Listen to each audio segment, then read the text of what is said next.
What's up, everyone? Welcome to this day in Philly sports history for November 25th, 2024. I'm your host, Jim Montgomery. Welcome to a Monday edition of Victory Monday. Very good win out in LA last night, 37-20. Saquon Barkley was otherworldly last night. The defense was outstanding. It did come at a cost, though.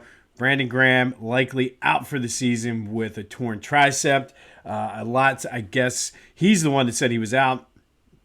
I guess a lot's going to be determined based on the severity of it. He did a little research. If it's completely torn, it's like at least a 6-month injury.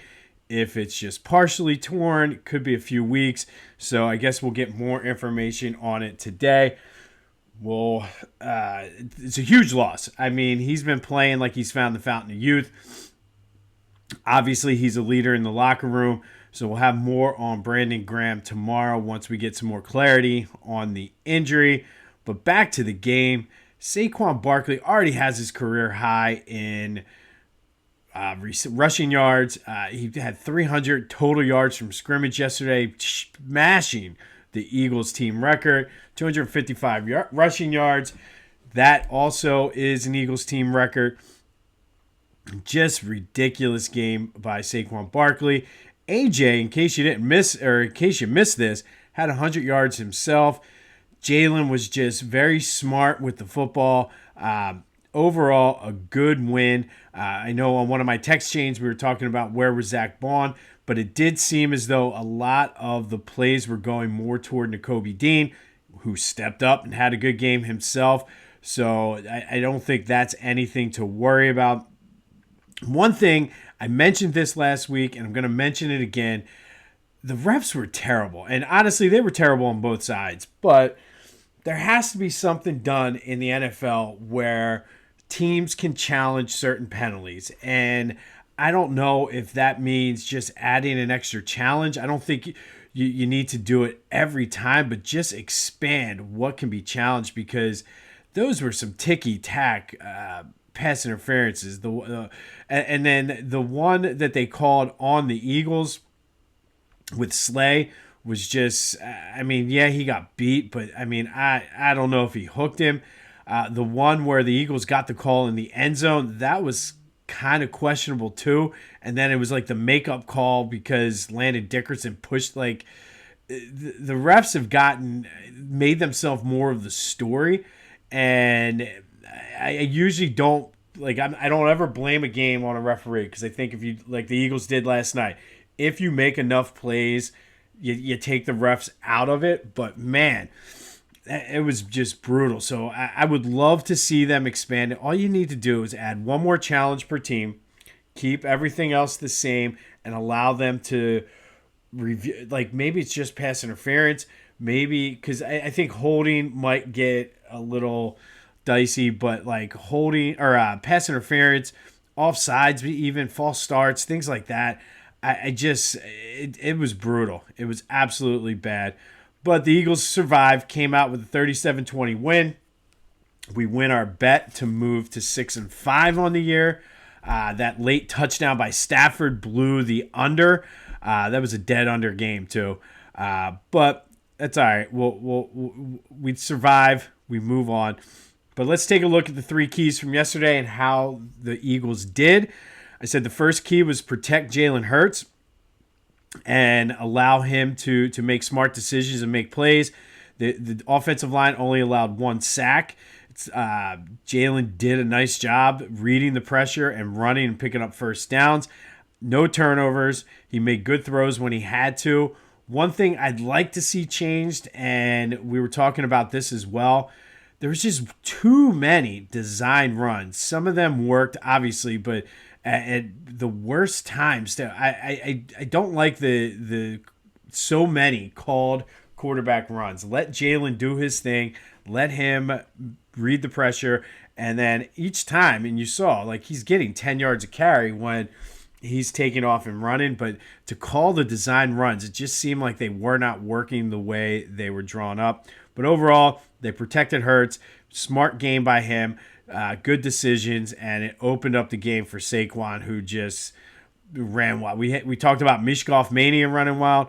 Saquon mania ran wild all over LA last night, and it was great to see. Wonder how John Mara is doing with his sleep today. Wonder how much sleep he got last night. Second key to the game, pressure Stafford. They got 5 sacks total. Didn't force him into turnovers, but after a rough first 2 drives, the first one they got the fumble, which another one, nobody was even looking at Sirianni threw the challenge flag. Yes, it was sort of late, but the Rams knew it. That's why they were running up to the line, and the refs just completely missed the flag. Like, the refs need to be better. But after that rough first 2 drives, that defense, you got to love how Vic Fangio, he certainly made the adjustments and just figured out what he needed to do, and they were physical. The secondary played well for the most part. I think when Isaiah Rodgers came in after Slay left with the concussion, they picked on him a little bit, and Nakua got a few long catches, but it's tough, especially I would think as a defensive back, it's tough to go into the game cold like that. We've seen Isaiah Rodgers play better when he knows he's going to be the starter, which he could be the starter next week in Baltimore. But like I said, I think it's tough for him coming in like that. I think they adjusted well, and they just kept the pressure on them all night. Jalen Carter is an absolute beast. More on him in a minute, but overall, they did what they needed to do on defense and kept the pressure on Stafford. And then finally, I said, don't leave points on the board. Figured it was going to be a close game, and it was in the first half.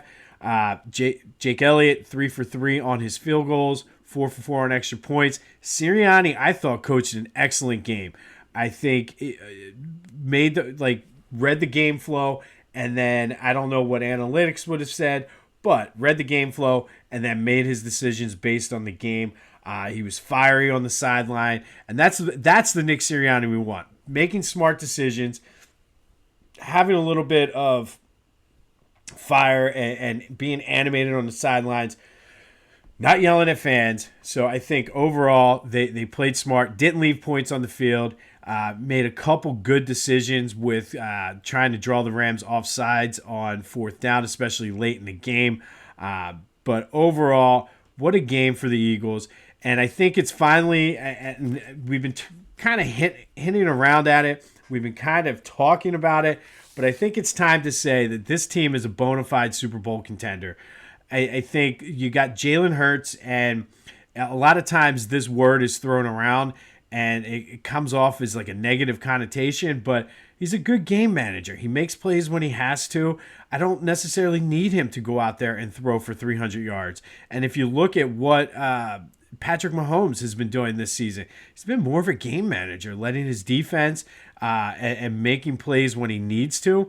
And that's what I think the quarterbacks in the NFL is. You don't have the pocket passers anymore. They're just going to stand back there and just pick your defense apart.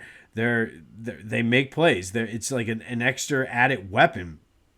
So I know that it has this negative connotation, but Jalen Hurts over this 7-game win streak has been outstanding with his decision-making, making plays when he has to, making the right reads. Has he been perfect? No. But I think this team is legitimately a Super Bowl contender, currently in the 2nd seed in the NFC, tied with Minnesota, 1 game behind Detroit. We're just waiting for them to slip up. But like I said, good win. We will take it. We won our bet too, which is always good.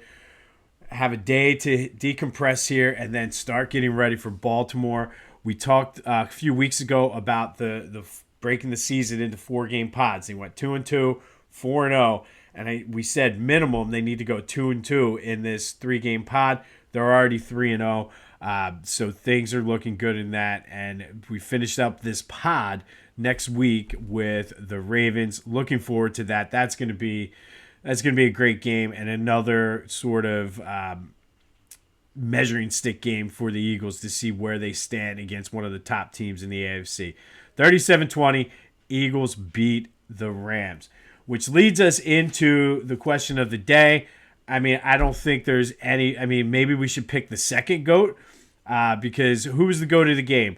I got it narrowed down to two. I think it's either Saquon or Jalen Carter for the way he was clogging up and eating up blockers. Obviously, it's likely going to be Saquon, but once you say Saquon is the GOAT, let me know who your backup GOAT is. Who's the second most important? You could go AJ, you could go Jalen, you could go Brandon Graham, even for that matter. 267-495-8531. That'll get you into the Back to the Future voice and text line. But who was the GOAT of the game yesterday? And if you want, give me the second GOAT, because we kind of all know who the first GOAT's going to be. But good win for the Birds. They are now 9-2, looking good. And like I said, I'm willing to say now officially they're a legit Super Bowl contender. Big game next week, but we'll see how that goes.